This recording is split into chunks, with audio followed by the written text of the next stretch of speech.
Матичните лекари добиваат повеќе пари од државата. Почнувајќи од априлската плата, општите лекари, гинеколозите и стоматолозите ќе добијат повисоки плати, откако владата го зголеми капитациониот бод до 33%.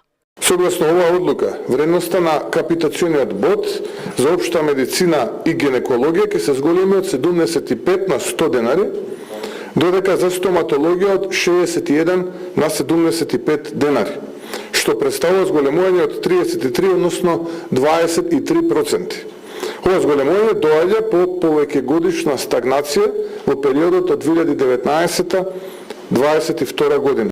На Светскиот ден на здравјето, Фондот за здравствено осигурување најави значителни реформи за примарната здравствена заштита, односно состојбата ќе се минува преку 5 нови протоколи со фокус на кардиоваскуларните болести.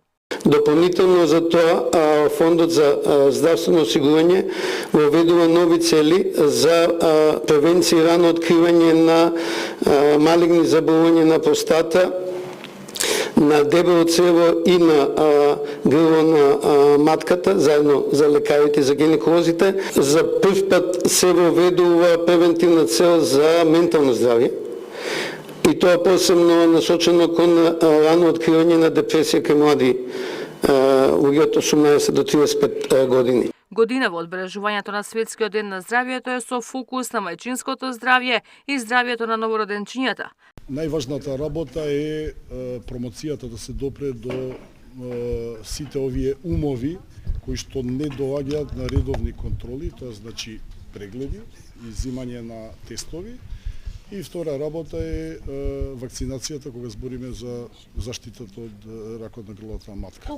И најмалите од 10 скопски граденки го одбележаат денот со крос-траки во градскиот парк. Денот на здравието.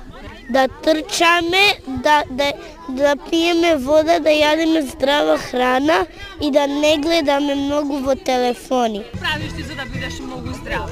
Трчаме и јадеме зеленчук и јогаш. На Светскиот ден статистиката говори дека се намалува и бројот на ординации. Само лани биле затворени 34 по општа медицина, 24 по стоматологија или споредбено со 2015 година, до сега повеќе од 100 ординации биле затворени. Ивана Соколовиќ, Најдова, Сител телевизија.